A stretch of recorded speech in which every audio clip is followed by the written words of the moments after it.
பெரியவா சரணம். பெரியவா வானொலியின் மாலை நிகழ்ச்சிகள் ஆரம்பமாகின்றன. இன்றைய எமது நிகழ்ச்சிகள் நித்திய குரு பாதுகா பூஜா, ஸ்ரீ ரா கணபதி அவர்கள் எழுதிய புத்தகத்தின் ஒளிவடிவம், ஆன்மீக உரை, மகா பெரியவா மகிமை, உபன்யாசம். பெரியவா சரணம். பெரியவா சரணம். அடுத்த நிகழ்ச்சி நித்திய குரு பாதுகா பூஜை. शुक्लाम्भरधरं विष्णुं शशिवर्णं चतुर्भुजं प्रसन्नवदनं ध्यायेत् सर्वविघ्नोपशान्तये। ममोपात्त समस्त दुरितक्षयद्वार श्री परमेश्वर प्रीत्यर्थं गुरुप्रसाद सिद्ध्यर्थं गुरुप्रीत्यर्थं गुरुपादपूजाम् अद्य करिष्ये।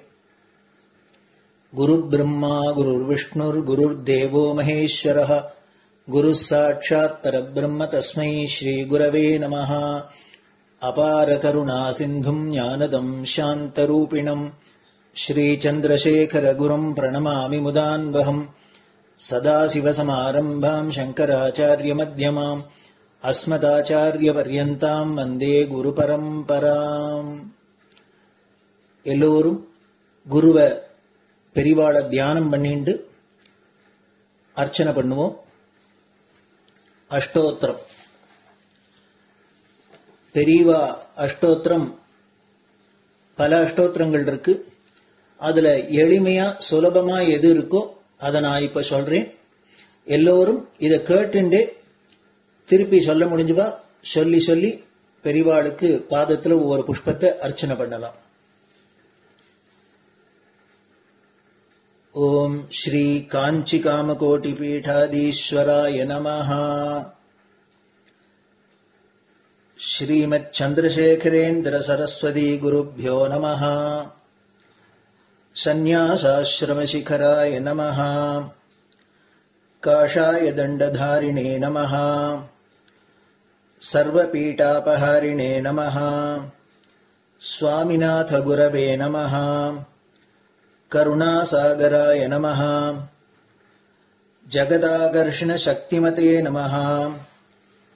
सर्वचराचर हृदयस्थाय नमः। ओम भक्त परिपालक श्रेष्ठाय नमः। धर्म परिपालकाय नमः। श्री जयेन्द्र सरस्वत्याचार्याय नमः। श्री विजयेन्द्र सरस्वती पूजिताय नमः। शिवशक्ति स्वरूपाय नमः। भक्ताभीष्ट प्रदायकाय नमः।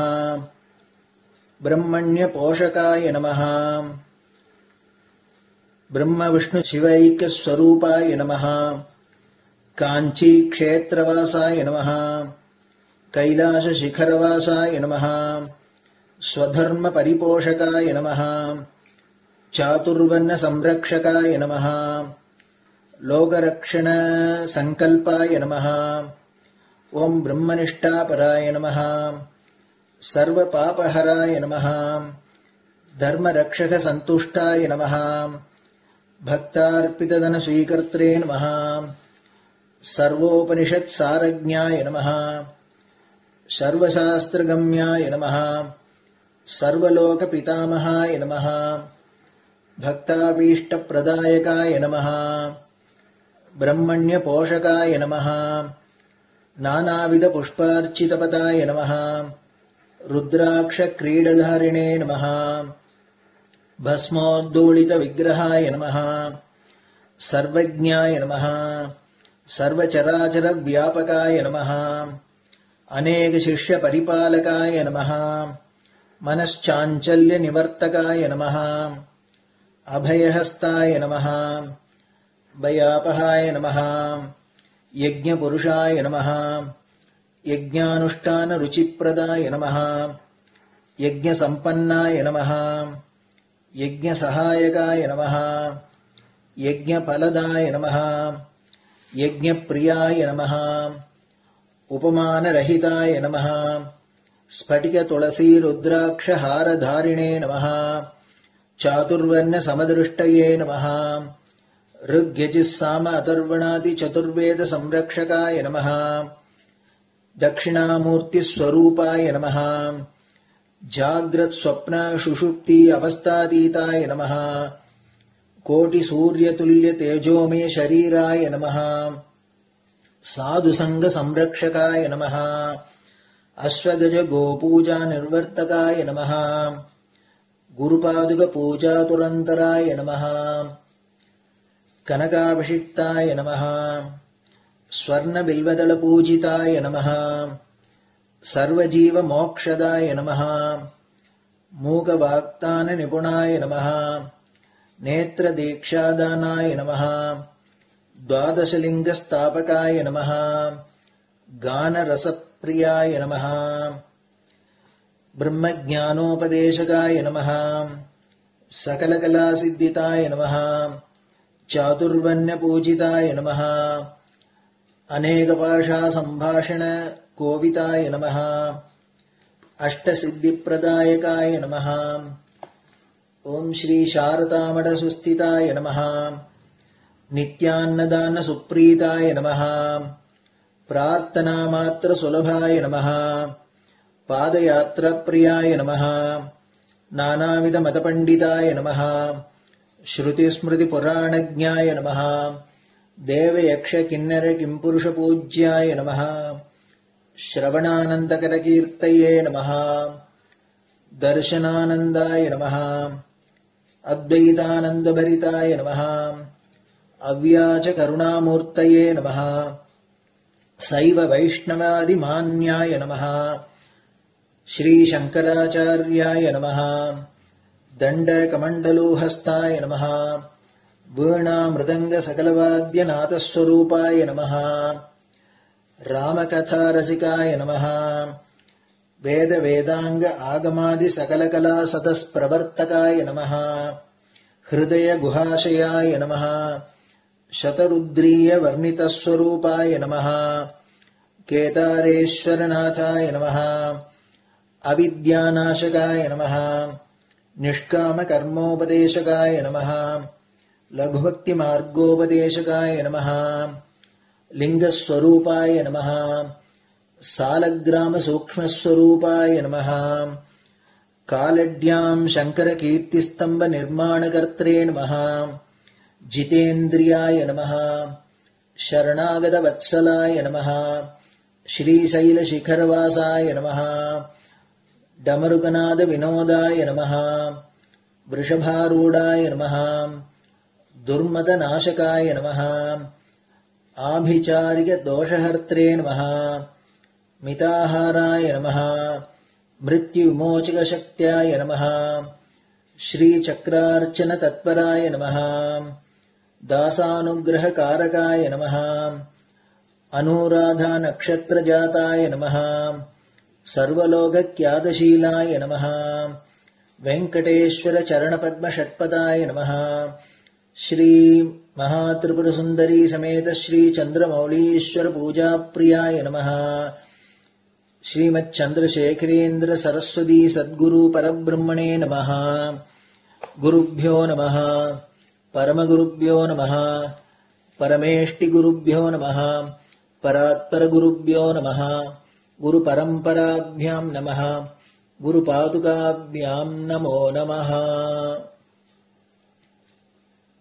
அடுத்தது ஊதுபத்தி இருந்தா அதை காமிச்சு தூபம், நெய் தீபம் இருந்தா காமிச்சு அதை நெய் தீபம் தீபம் காமிச்சுட்டு நைவேத்தியம் நைவேத்தியம் வெத்தலைப்பாக்கு பழம் இதுலேருந்து ஆரம்பிச்சு அவளுக்கு எது சௌரியமோ அதுபடி நைவேத்தியம் பண்ணலாம். அதுக்கு அடுத்தது கற்பூர ஹாரத்தி பண்ணி எல்லோரும் பிரதட்சிண நமஸ்காரம் பண்ணி பெரியவாள்கிட்ட பிரார்த்தனை பண்ணிண்டு எல்லோரும் க்ஷேமமா இருக்கணும், லோகம் பரம மங்களமா சௌக்கியமா இருக்கணும், எல்லோரும் வியாதி வெக்க இல்லாத ஆயுராரோக்கிய ஐஸ்வர்யத்தோட சாந்தம் அமைதியோட ஞான வைராக்கியத்தோட எல்லோரும் நல்லவர்களாயிருந்து நன்மையை அடையணும்னு பிரார்த்தனை பண்ணி இந்த பூஜையை தினம் செய்யலாம். குரு பிரம்மா குரு விஷ்ணுர் குரு தேவோ மகேஸ்வரः गुरुः साक्षात् परब्रह्म तस्मै श्रीगुरवे नमः। अपारकरुणासिन्धुम् ज्ञानदम् शान्तरूपिणम् श्रीचन्द्रशेखरगुरुम् प्रणमामि मुदान्वहम्। सदाशिवसमारम्भाम् शङ्कराचार्यमध्यमाम् अस्मदाचार्यपर्यन्ताम् वन्दे गुरुपरम्पराम्. குரு பாதபூஜை நிறைவடைஞ்சது. பெரியவா சரணம். பெரியவா சரணம். பெரியவா வானொலியில் நேயர்கள் அடுத்து கேட்க இருப்பது ஸ்ரீ ரா கணபதி அவர்கள் எழுதிய புத்தகத்தின் ஒளி வடிவம்.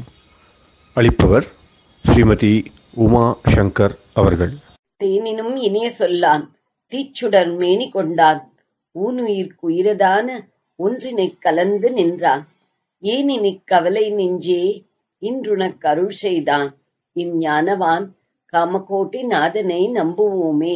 ஜெய ஜெய சங்கர, ஹரஹர சங்கர. மகாபிரிவாளின் உபன்யாசங்களை ரா கணபதி அண்ணா தெய்வத்தின் குரல் என்ற பெயரில் 7 பாகங்களாக தொகுத்து அளித்ததின் 7ஆம் பாகத்தின் அடுத்த பகுதி. ஸ்வயம்வரத்தில் அத்வைத்தமும் காஞ்சி ஸ்ரீமட்டமும். ஸ்வயம்வரத்தில் அத்வைத்தம். தாயாரின் தியாகத்தினால் மகாகவியானார் ஸ்ரீஹர்ஷர். தாம் இயற்றிய நைஷத காவியத்தில் சிந்தாமணி மந்திரத்தை பற்றியும் அதன் பிரயோகங்களை பற்றியும் குறிப்பிட்டிருக்கிறார். இந்த மந்திர பலத்தால் தாம் வாக்குவன்மை அடைந்ததையும் ஆங்காங்கே சொல்லி இருக்கிறார்.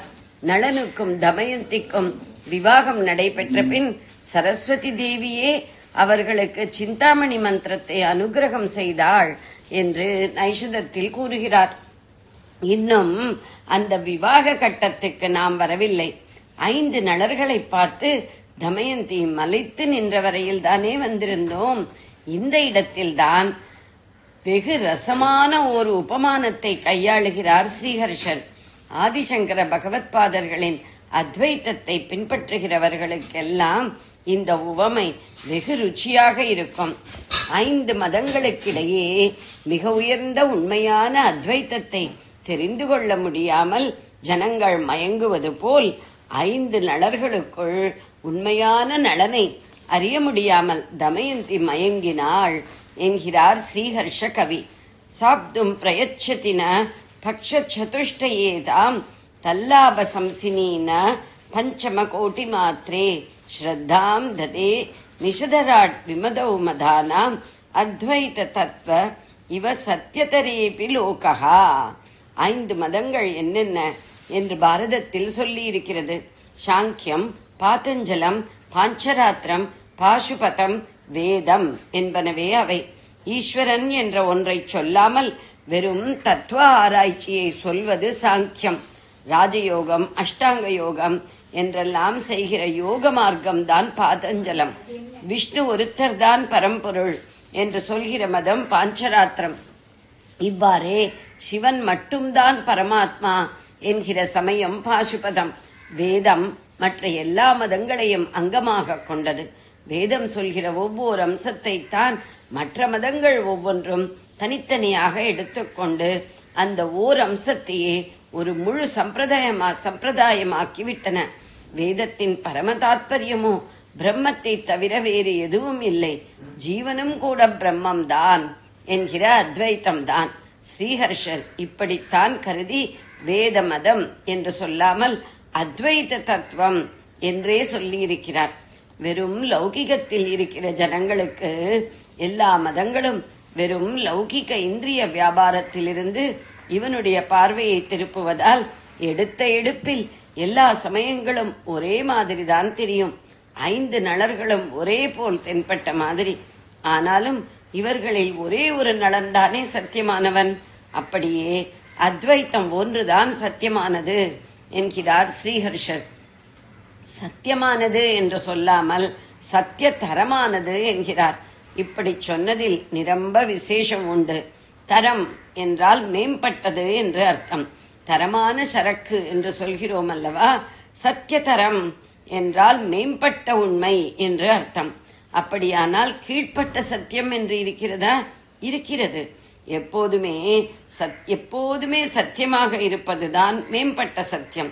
தற்காலிகமாக சத்தியமாக இருப்பது கீழ்ப்பட்ட சத்தியம். ஒருபோதும் சத்தியமாக இல்லாததுதான் அசத்தியம் அல்லது பொய். மலடி மகன், முயல் கொம்பு இவை ஒருபோதும் இல்லாதவை. இவை அத்தியந்த அசத் அல்லது முழு பொய். தகர டப்பியின் மூடி வெயிலில் மினுக்குகிற போது அதை ரூபாய் என்று நினைக்கிறோம். வைக்கோலால் செய்த பழுதையை இருட்டிலே பார்த்து பாம்பு என்று எண்ணுகிறோம். உண்மையில் ரூபாயோ பாம்போ இல்லை.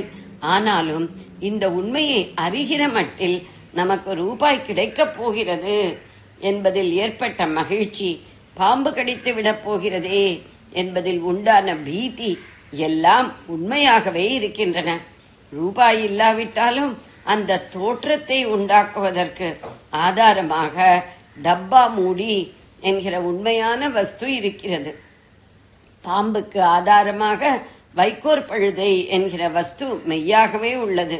மலடி மகனுக்கும் முயல் கொம்புக்கும் இந்த மாதிரி ஆதார வஸ்து எதுவும் இல்லை. எனவே பழுதை பாம்பும் டப்பா மூடி ரூபாயும் அத்தியந்த அசத்தல்ல. ஆனால் அவை நிரந்தர சத்தியமும் அல்ல. தற்காலிகமாக சத்தியம் மாதிரி இருந்து நம்மை சந்தோஷத்திலும் பயத்திலும் ஆட்டி வைத்தவை. உண்மையில் மூடி என்றும் பழுதை என்றும் தெரிந்ததும் இந்த உணர்ச்சிகள் போய்விட்டன. இதைத்தான் மாயை, மித்யை, பிராதிபாசிக சத்தியம், கீழ்ப்பட்ட சத்தியம் என்று சொல்வது. கனவு கூட இப்படிப்பட்டதுதான். கனவு காண்கிற வரையில் அது அசத்தியமாகவே இருக்கிறது. கனவு முடிந்த பின்பு அது பொய்யாகிவிட்டாலும் கனவை கண்டவன், அதாவது கனவுக்கு ஆதாரமாக இருந்த ஒருத்தன் இருக்கவே செய்கிறான். இந்த உலக நடப்புகளை வியாபகாரிக சத்தியம் என்பார்கள். விவகார உண்மை என்று அர்த்தம். உலகம் மாறிக்கொண்டே இருக்கிறது. நாம் மாறிக்கொண்டே இருக்கிறோம். எப்போதும் மாறாமல் ஒரே மாதிரி இருக்கிற சத்தியதரம் விவகாரத்தில் இல்லை. ஞான நிலையில் பார்த்தால் இந்த விவகார சத்தியமும் கனவு மாதிரி மூடி ரூபாய், பழுதை பாம்பு இவை மாதிரி பிராதிபாசிக சத்தியம்தான் என்று தெரியும். பரமாத்மா என்ற ஒன்றுதான் எப்போதும் மாறாமல் ஒரே மாதிரி இருக்கிற சத்தியம். அதுதான் பழுதையே பாம்பாக தெரிந்த மாதிரி மாயையால் இத்தனை தோற்றங்களாகவும் தெரிகிறது. இந்த தோற்றங்களை எல்லாம் ஞானத்தால் அழித்துவிட்டால் ஆதாரமான பரமாத்மா அல்லது பிரம்மம் ஒன்றுதான் இருக்கும். விவகாரத்தை நாம் சத்தியம் என்று நினைத்தாலும் இதற்கும் மேலான நித்திய சத்தியமாக சத்தியதரமாக இருப்பது இரண்டற்ற அத்வைதமான பிரம்மம்தான். மற்ற சித்தாந்தங்களும் மதங்களும் விவகார சத்தியம் போல் ஓரளவு வரை சத்தியமாக நிற்கும்.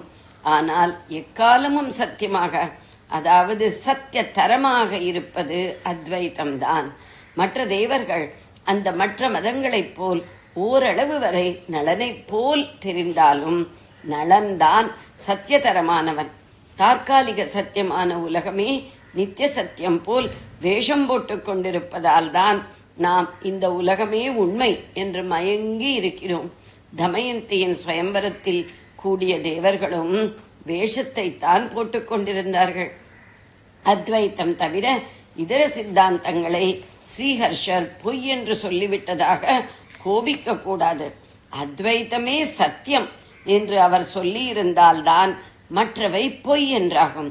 ஆனால் அவர் அத்வைத்தத்தை சத்தியதரம் என்றே சொல்வதால் மற்றவையும் அடியோடு பொய் இல்லை, ஒவ்வொரு நிலையில் அவையும் சத்தியமாக இருப்பவை என்று சொன்னதாகவே ஆகிறது.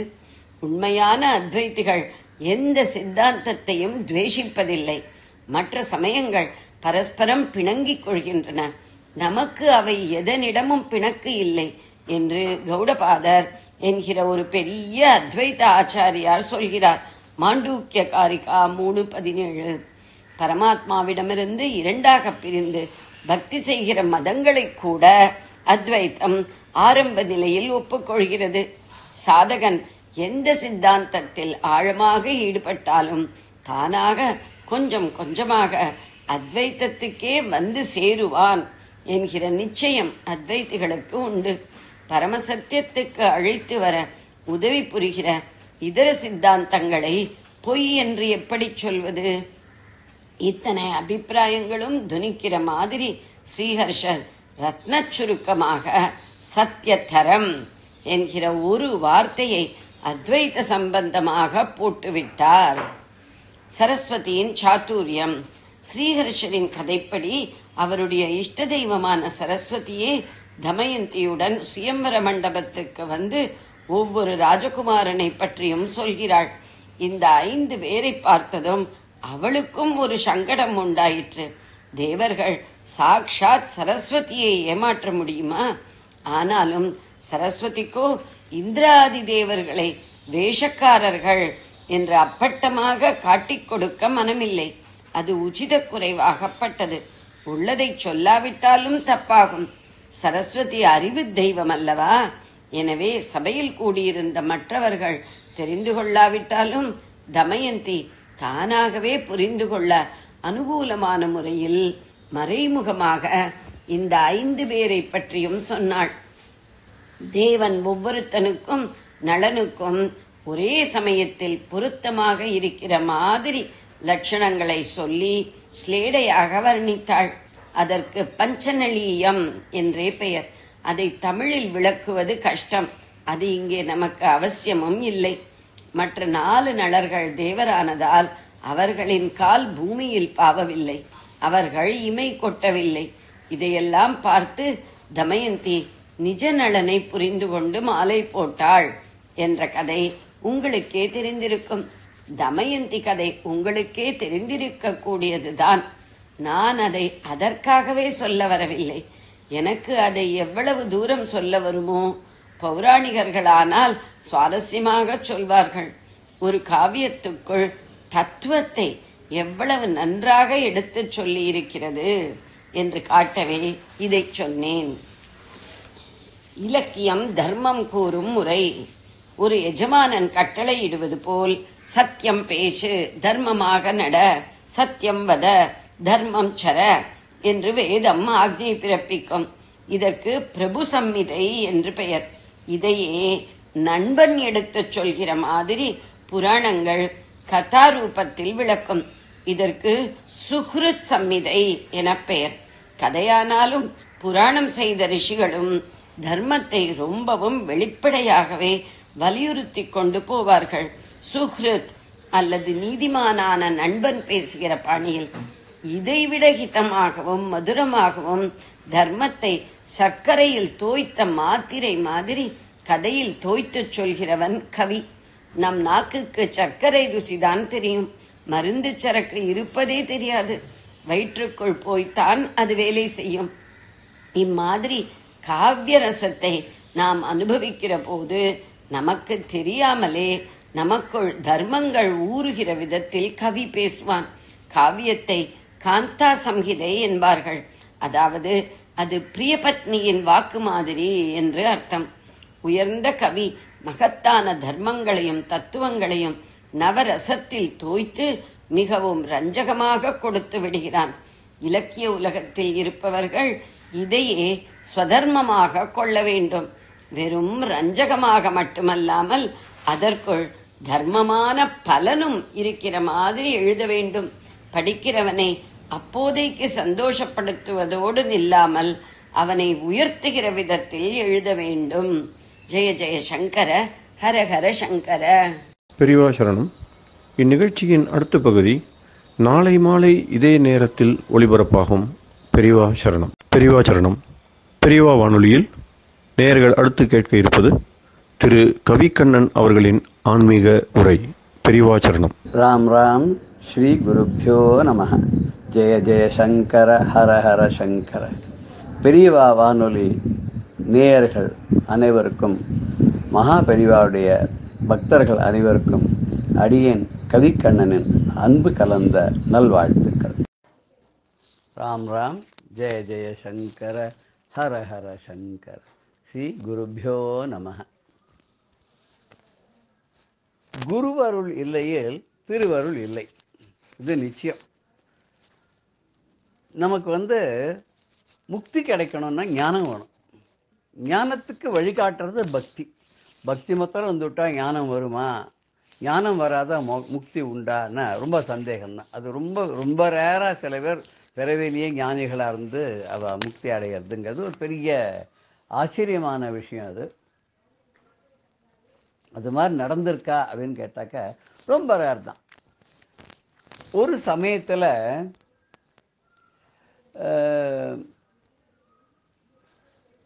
இதில் வடநாட்டில், அதாவது இது வந்து நடந்தது வந்து மகாராஷ்டிரா தேசம் அப்படின்னு சொல்லலாம். அந்த மகாராஷ்டிரா தேசத்தில் வந்து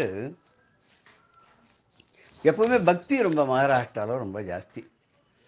சொல்வா தமிழ்நாட்டு பக்கத்தில் தான் பக்தி ஆரம்பமாச்சு, கர்நாடகாவில் வளர்ந்தது, அப்புறம் மகாராஷ்டிராவில் தான் அது வந்து ரொம்ப செழிச்சு பிரமாதமாக இருந்தது. இன்றைக்கே நம்ம பார்த்தா பக்த விஜயம் அப்படின்னு எடுத்துட்டோம்னா அளவுக்கு அதிகமான கணக்கில் அடங்காத பக்தர்கள் தான் அங்கே வந்து இருந்திருக்கா.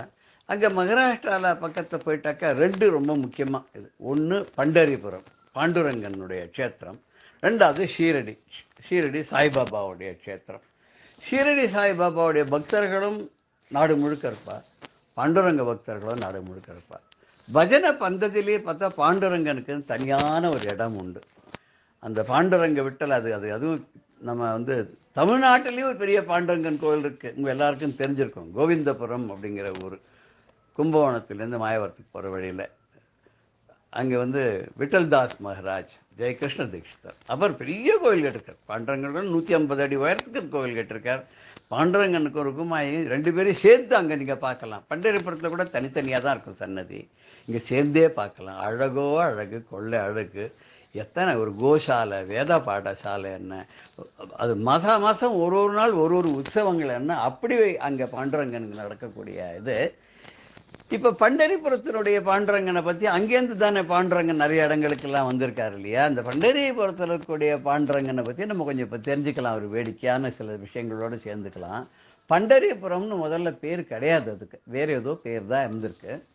இது வந்து கிருஷ்ணன் துவாரக்கையில் இருந்த காலம் அப்படின்னு சொல்கிறார். ஒரு சமயம் நாரதர் வந்து கிருஷ்ணரை போய் பார்க்க போயிருக்கார். பக்தியிலேயே சிறந்தவா யார், இன்னும் பக்தி இருக்கா, திரௌபதி மாதிரி அப்படிலாம் யாராவது இருக்காளா, குச்சேலர் மாதிரி பக்தி பண்ணுறவாள்லாம் இருக்காளா அப்படின்னு கேட்கும்போது நாரதர் சொல்கிறார், ஏன் இல்லாத, நீ வந்து இந்த மாதிரி ஒரு இடம் இருக்குது, அந்த இடத்துக்கு போய் பாரு, அங்கே பார்த்தா நீயே ரொம்ப ஆச்சரியப்படுவேன், அங்கே போய் பாரு அப்படின்னு. கிருஷ்ணன் அங்கேருந்து அந்த இடத்துக்கு வரார். மகாராஷ்டிராவில் அந்த இடத்துக்கு வரார், ரங்கனாக வரார். அதுக்கு முன்னாடி ஒரு விஷயத்த நம்ம தெரிஞ்சுப்போம். என்னன்னா, ஒரு அந்தண சிறுவன், வயசான அப்பா அம்மா, உனக்கு ஒரு அழகான மனைவி, குழந்தைகள். அப்பா அம்மாவை அவன் கவனிக்கிறதே கிடையாது, அப்பா அம்மாவுக்கு எதுவும் செய்கிறது கிடையாது. தன் குடும்பம், தன் மனைவி, தன் குழந்தைகள், அவளுடைய சௌகரியங்கள், வசதிகள், இதுதான் அவனுக்கு. ஒரு சமயம் என்ன பண்ணுறான்னா, பொண்டாட்டி குழந்தைகளை அழைச்சிட்டு ஜம்முன்னு ஒரு குதிரை மேலேயோ யானை மேலேயோ க்ஷேத்ராடனத்துக்கு போகிறான். அப்பா அம்மாவை கவனிக்காத விட்டுட்டு போயிடுறான். போகிற வழியில் நிறைய அப்படி போயிட்டு இருந்துச்சு. ஒரு சமயத்தில் இருட்டு ஆகிடுறது. அங்கே பார்த்தா ஒரு காடு, அங்கே ஒரு ஆசிரமம் மாதிரி ஒன்று இருக்குது, குடிசை மாதிரி இருக்குது. இவன் என்ன பண்ணுறான்னு, கொண்டு போன அந்த குதிரை எங்கள் மரத்தில் கட்டிவிட்டு அங்கே நின்றுட்டுருக்கான். அங்கே அப்படி என்ன பண்ணுறது, எப்படி ராத்திரி தங்கிறது அப்படின்னு பார்த்துட்டுருக்கான். அந்த குடியில் போய் யார் இருக்கான்னு பார்த்து அங்கே வேணா ராத்திரி தங்கிறதுக்கு இடம் கேட்கலாமா அப்படின்னு நினச்சிட்டு இருக்கும்போது, காலங்காத்தால் மறுநாள் ராத்திரிலாம் அப்படி பொழுது போய்டுறது. மறுநாள் காலங்காத்தால் ஒரு 4 மணிக்கு ரொம்ப அதிகோரமாக 3 பெண்மணிகள் அந்த ஆசிரமத்துக்குள்ளே நுழையிறா. உள்ளே போகிறா. ஒரு அரை மணி நேரம் கழித்து வாசலுக்கு வந்து வாசல் தெளிக்கிறா. ஒருத்தி வாசல் தெளிக்கிறா, ஒருத்தி கோலம் போடுறா, ஒருத்தி வந்து பூ பறிக்கிறா, ஒருத்தி வந்து இப்படி ஒருத்தர் ஒரு வேலை செஞ்சு எல்லாம் பண்ணுறா உள்ள. இவன் ரொம்ப ஆச்சரியமாக பார்க்குறான். பார்க்கும்போது முதல்ல அவள் உள்ளே வந்தபோது ரொம்ப கோரமாக இருந்தா, லவலேசம் அழகு இல்லாத, கருத்து போய் ஏதோ மகா பாபம் பண்ணவா மாதிரி இருக்கா. திருப்பி அவள் எல்லாத்தையும் முடிச்சுட்டு எல்லா இதுவும் பண்ணி உள்ளுக்குள்ளே யார்ட்டையோ அவரை சொல்லிட்டு அவள் வெளியில் கிளம்பும்போது பார்த்தா தேவதைகள் மாதிரி இருக்கா. இவன் நேராக அவளை கூப்பிட்டு நேராக போய் கூப்பிட்டு கேட்குறான், நீங்கள்லாம் யார், நீங்கள் கொஞ்சம் ஒரு மணி நேரம் முன்னாடி நீங்கள் தானே உள்ளே போனேன் இல்லையா, இப்போ நீங்கள் திரும்பி வரலே, போகும்போது பார்க்கும்போது பயங்கரமான ரூபத்தோடு நீங்கள் வந்து கோரமாக ராட்சசிகள் மாதிரி வந்தேலே, இப்போ இப்படி இவ்வளோ தேஜஸ்விகளாக நீங்கள்லாம் வந்து ரொம்ப அழகாக இருக்கலே, தேவதைகள் மாதிரி ஜொலிக்கிறலே, என்ன சமாச்சாரம் அப்படின்னு கேட்டோன்னே உள்ளுக்குள்ளே ஒரு முனிவர் இருக்கார். நாங்கள் போய் அவருக்கு தினம் அவரை தரிசனம் பண்ணி அவருக்கு சுஷ்ரூஷை பண்ணி அவருக்கு வேண்டிய பணிவிடைகள்லாம் முடித்து கொண்டு அவருடைய ஆசிரமத்தை பெருக்கி கூட்டி மூழ்கி கோலம் போட்டு அவருக்கு வேண்டிய புஷ்பங்கள் பூஜைக்கு வேண்டியதெல்லாம் பண்ணி கொடுத்து அவருக்கு வேண்டிய நைவேத்தியத்துக்கான சாமான்லாம் கொடுத்துட்டு வரோம். அம்மா கொடுத்துட்டு வந்ததுனால என்ன ஆகுதுன்னு, நாங்கள் வரும்போது எப்படி வந்தோமோ அந்த கோர ஸ்வரூபம் அப்படியே மறைஞ்சு போயிடும். நாங்கள் யார் 3 பேரும் அப்படின்னு கேட்டால், நாங்கள் கங்கை, யமுனை, சரஸ்வதியினுடைய தேவதைகள், அதி தேவதைகள். எங்களில் எல்லாரும் ஸ்நானம் பண்ணி அவ பாவத்தை எங்ககிட்ட கொடுத்துட்டு போயிடுறதுனால தான் எங்களுக்கு இந்த மாதிரி கோர ஸ்வரூபம் ஆயிடுறது. தினம் அதிகாலை மறுநாளைக்கு பிரம்ம முகூர்த்தத்தால் நாங்கள் இவருக்கு பணிவிடை பண்ணிட்டு இவருடைய ஆசையோடு நாங்கள் வெளியில் வரும்போது பழையபடியே ஆயிடுறோன்னு. அப்படி என்ன இவருக்கு மகிமை அப்படின்னு கேட்குற இந்த பிரம்மச்சாரி, இந்த குடும்பஸ்தன். அவள் சொல்கிறா, அவர் தினம் அப்பா அம்மாவுக்கு பணிவிடை பண்ணுறார், வேறு எதுவுமே பண்ணுறது கிடையாது. காத்தால் எழுந்து அப்பா அம்மாவுக்கு வேண்டிய சுஷ்ரூஷைகளை பண்ணி அவளை குளிப்பாட்டி அவளுக்கு வேண்டியதெல்லாம் செஞ்சு, அவள் குருடு வேறப்பா, அவன் கண்ணு தெரியாது, அவளுக்கு வேண்டிய சுஷ்ரூஷைகள்லாம் பண்ணி அவருக்கு அத்தனை பணிவிடை பண்ணுறதுனால அதுவே ஒரு பெரிய தபசா போயிடுது. அவரை தரிசனம் பண்ணாலே எங்களுக்கு இந்த மாதிரி ஆயிடுதோன்னா இவனும் போய் அவரை தரிசனம் பண்ணுறான், அவருடைய அனுகிரகம் கிடைக்கிறது. அவர் சொல்கிறார், உலகத்தில் அப்பா அம்மாவை மிஞ்சின தெய்வம் கிடையாது, தந்தை சொல் மிக்க மந்திரம் இல்லை, தாயிற் சிறந்தது ஒரு கோவிலும் இல்லைன்னு அப்பா அம்மாவை பணிஞ்சாலே பகவான் நமக்கு அருள் பண்ணுறதுக்கு காத்துட்டு இருப்பான். நான் எங்கள் அப்பா அம்மாவுக்கு சேவை பண்ணுறதுனால பணிவிடை பண்ணுறதுனால தான் எனக்கு பகவான் இப்படி ஒரு அருள் பண்ணியிருக்கான். இவாள்லாம் என்னை பார்க்குற மாதிரி நீயும் போய் உங்கள் அப்பா அம்மாவுக்கு பணிவிடை பண்ணுன்னு சொன்ன உடனே இவனுக்கு புத்தி வந்துடுத்து, குரு அருள் கிடைச்சிடுத்து. உடனே நேர க்ஷேத்திராடெல்லாம் ஒன்றும் வேண்டாம், நேர ஊருக்கே திரும்பி போனான். அப்பா அம்மாவையும் நல்லா கவனிக்க ஆரம்பித்தான். அப்பா அம்மாவை காலங்காத்தால் எழுப்புறது, அவளை குளிப்பாட்டி விடுறது, அவளுக்கு வேண்டிய ஆகாரங்களை பண்ணி கொடுக்கறது, அத்தனையும் செஞ்சிடுறான். இதை தான் பார்க்கறதுக்கு கிருஷ்ணனை அனுப்பிச்சார் நாரதர். கிருஷ்ணன் வந்தா அது உள்ளுக்குள்ளே குடிசைக்குள்ளேருந்து வெளியில் தண்ணியெல்லாம் வெளியில் வந்துட்டுருக்கு. அதாவது அந்த அந்த பையன் அவன் பேர் புண்டலீகன் பேர். அவன் அப்பா அம்மாவுக்கு சுஷ்ரூஷை பண்ணி காலெல்லாம் அலம்பி உடம்பெல்லாம் தொடச்சி விட்டு எல்லாம் பண்ணுறக்கு அந்த தண்ணியெல்லாம் வெளியில் வந்துட்டுருக்கு. பாண்டுரங்கன் அங்கே நிற்கிறார். நிற்கிறார். அவன் ஒன்றும் யாரும் கவனிக்கிறதாவே இல்லை. இவர் கூப்பிட்றார், புண்டலீகா அப்படின்னு கூப்பிட்றார். அவன் கவனிக்கல. திருப்பி மறுபடியும், புண்டலீகா நான் 1 மணி நேரமாக காத்துட்டுருக்கேன்ப்பா உன்னை பார்க்க. அவன் சொல்கிறான், யாராக இருந்தாலும் வெளியில் காத்துட்டுருங்கோ, அப்பா அம்மாவுக்கு செய்ய வேண்டிய சேவைகளை முடிச்ச அப்புறம் தான் என்னால் வர முடியும், வெளியில் அது வரைக்கும் வர முடியாதுன்னு விடுறான். கிருஷ்ணன் போனவர் வரலையேன்னு சொல்லி ருக்மணியை சேர்ந்து தேடின்னு வந்துடுறாளாம் அந்த இடத்துக்கு. அப்போ நான் எத்தனை நேரம்ப்பா அந்த சேத்துல நான் நிற்கிறது அப்படின்னு பாண்டுரங்கன் கேட்டோன்னு 2 செங்கலை தூக்கி போடுறாங்க. விட்டல் அப்படின்னு சொன்னால் செங்கல்னு அர்த்தமா. அந்த செங்கல் மேலே நீ நின்றுக்கோ, தண்ணியில் நிற்க வேண்டாம் அப்படின்னு செங்கல் மேலே ஏறி நின்னாலாம். அந்த பாண்டுரங்கன் செங்கல் மேலே நின்னதுனால்தான் அவனுக்கு விட்டல பாண்டுரங்கன் பேர் வந்ததும்பா. நான் மாத்திரம் இல்லைப்பா, என் சம்சாரமும் வந்திருக்கா, அவளுக்கும் ஒரு வழி பண்ணு, அவளுக்கும் 2 செங்கலை தூக்கி போட்டானோ, அவளும் நின்னாலாம். இப்போ விட்டலன், புரந்தர விட்டலனும் பாண்டுரங்கனான விட்டலனும் ருக்குமாயும் 2 செங்கல் வாங்கி நின்றுந்தா. இவன் அப்பா அம்மாவுக்கு செய்ய வேண்டிய சுஷ்ரூஷைகள் எல்லாத்தையும் முடிச்சுட்டு வந்துட்டு என்ன வேணும் உனக்கு அப்படின்னு கேட்டான். அவர் கேட்டார், என்ன இப்படி பண்ணிட்டு இருக்க, அப்பா அம்மாவுக்கு பணிவிடை பண்ணிட்டு இருக்கேன். ஆமாம், எனக்கு குருநாதர் எனக்கு சொன்னார், அப்பா அம்மாவுக்கு நீ சுஷ்ரூஷை பண்ணாலே போகிறோம், பகவான் உன்னை தேடின்னு வருவான்னு. நான் தான்ப்பா பாண்டுரங்கன் உன்னை தேடின்னு வந்திருக்கேன். நீ உன்னோட அப்பா அம்மாவுக்கு பண்ணுற சுஷ்ரூஷை மகிழ்ந்து போய் நாரதர் சொல்ல கேட்டு நான் வந்திருக்கேன். உனக்கு என்ன வேணும் கேளுன்னா, எனக்கு எதுவுமே வேண்டாம், அப்பா அம்மா சேவையே எனக்கு போகிறோம், இதை நான் ஒழுங்காக செஞ்சு அவள் சந்தோஷமாக இருந்தால் அதுவே போகிறோம். அப்படி உனக்கு ஏதாவது எனக்கு செய்யணும்னு தோணித்துன்னா நீ இங்கேருந்து திருப்பி துவாரகைக்கு போகிற இல்லையா, இந்த இடத்துல நீ இந்த சந்திரபாகா நதி, பீமா நதின்னு பேர் அதுக்கு. அங்கே பீமா நதி கரையில் தான் இந்த ஒரு குடித்தலில் இவன் இந்த புண்டலீகன் அப்பா அம்மா பார்த்துன்னு இருக்கான். இந்த பீமா நதி கரையிலேயே நீ ஒரு அர்ச்சாவதார மூர்த்தியாக நீங்கள் 2 பேரும் இருக்க வேண்டும் அப்படின்னு கெஞ்சி கேட்டுக்கிறான். கேட்டுட்டோன்னா பாண்டுரங்கன் அங்கே தன்னுடைய சிலாரூபமான ஒரு அர்ச்சாவதார மூர்த்தியை அங்கே விட்டு இவனுக்கு அருள் பண்ணிவிட்டு சென்றார் அப்படின்னு சொல்லுவா. அப்பா அம்மாவுக்காக இந்த புண்டலீகன் வேண்டின்றதுனால அந்த பீமா நதியை அந்த இடத்துல மாத்திரம் வளைஞ்சு போகிற மாதிரி பாண்டுரங்கன் அனுகிரகம் பண்ணானா. அதனால் எப்படி சந்திரகலை மாதிரி வளைஞ்சு இந்த ஆசிரமம் வரைக்கும் புண்டலீகனுடைய அப்பா அம்மா இருந்த இடம் வரைக்கும் வந்ததுனால அதுக்கு சந்திரபாகா நதின்னு சொல்லி கூட பேர். அந்த சந்திரபாகா நதியோட கரையில் தான் அந்த புண்டரீகனுக்கு இன்றைக்கும் தனியாக ஒரு சின்னதாக ஒரு புண்டரீகனுடைய இடம்னு ஒன்று இருக்குது. பாண்டுரங்கன் கோவிலும் அந்த கரையிலேயே, சந்திரபாகா நதி கரையிலேயே இருக்குது. அங்கேயே நாமதேவர் அங்கே சித்தியான இடமும் அங்கே இருக்குது. அங்கே நாமதேவருடைய அடுத்த அவதாரமான துக்காராம் சுவாமிகளாக இருந்து அவர் அப்படியே சரீரத்தோட விமானத்தில் போனதெல்லாம் அங்கே நிறைய நிகழ்வுகள்லாம் நடந்திருக்கு. அதெல்லாம் பின்னாடி நம்ம விரிவாக பார்க்க போகிறோம். இப்போ இன்னைக்கு புண்டலீகனுடைய ஒரு பெருமையினால் அவன் பேரில் அந்த புண்டலீகபுரம்ங்கிறது தான் பாண்டுரங்க, அது பண்டரிபுரம்னு மாறிடுது. அந்த பண்டரிபுரத்தில் இருக்கக்கூடிய பாண்டுரங்கனுக்கு தான் விட்டலன்னு பேர். அந்த விட்டலர் தான் புரந்தரதாசர்லேருந்து எல்லாரும் பாடியிருக்கா. புரந்தர விட்டல அப்படின்னு சொல்லிட்டு அந்த முத்திரையோட புரந்தரதாசர் பாடியிருக்கார். விட்டலனை பாடின புரந்தரதாசர் புரந்தர விட்டலன்ற முத்திரையை வச்சு பாடியிருக்கான்னு கூட நம்ம பார்த்தோம்.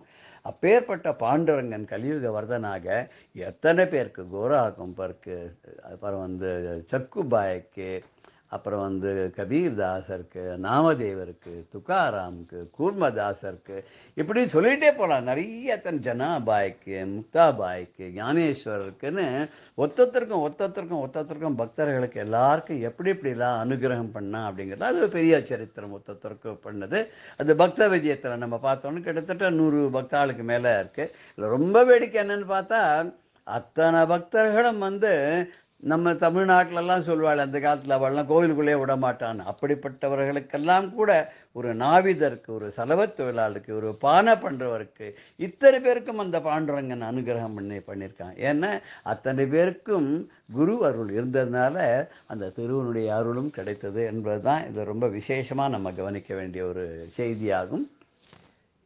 மேலும் பல பாண்டுரங்க பக்தர்களை பற்றியும் குரு அருளை பற்றியும் நம்ம விவரமாக வருகிற வாரங்களில் பார்க்கலாம். ஜெய ஜெய சங்கர, ஹர ஹர சங்கர. ஸ்ரீ குருபியோ நம. பெரியவா சரணம். இந்நிகழ்ச்சியின் அடுத்த பகுதி நாளை மாலை இதே நேரத்தில் ஒளிபரப்பாகும். பெரியவா சரணம். பெரியவா சரணம். அடுத்த நிகழ்ச்சி மகா பெரியவா மகிமை உபன்யாசம். வழங்குபவர் பிரம்மஸ்ரீ கணேச சர்மா அவர்கள். அபார கருணா சிந்தும் ஞானதம் சாந்தரூபிணம் ஸ்ரீ சந்திரசேகரகுரும் பிரணமாமி முதான்வகம். பெரியவா லம்போட்டியிலேருந்து பல ஊர்களுக்கு தாண்டி ஷோலாப்பூர் வந்தால், ஷோலாப்பூரில் பாலாஜி மந்திர் அப்படிங்கிற இடம். முன்னவே பார்த்தோம், ஷோலாப்பூரில் அந்த போகுல் அவர் தன்னோட ஃபேக்ட்ரிக்கு வரணும், அங்கே தங்கணும் அப்படின்னு ரொம்ப பிரார்த்தனை பண்ணியிருந்தார். அதேமாதிரி இந்த சாட்லா பிரதர்ஸ் அவளோட ஃபேக்ட்ரி அவள் இடத்துக்குலாம் வரணும் அப்படிலாம் சொல்லியிருந்தா. ஷோலாப்பூர் பெரிய ஊர். ஆனால் பெரியவா முதல்ல இந்த பாலாஜி கோவிலில் தங்கினா. அந்த பாலாஜி மந்திரில் அது ஊருக்கு நடுப்புற இருந்தது. அப்போ ஏகாதசி வந்தது. ஏகாதசியில் பெரியவா அமிங்கி ஸ்நானம் பண்ணுவா. அவகாக ஸ்நானம் அப்படின்னு சொல்கிற வழக்கமாக அமிங்கி ஸ்நானம் பண்ணோம். மாதிரி சில நாள்லாம் அப்படி பண்ணணும்னு இருக்குது.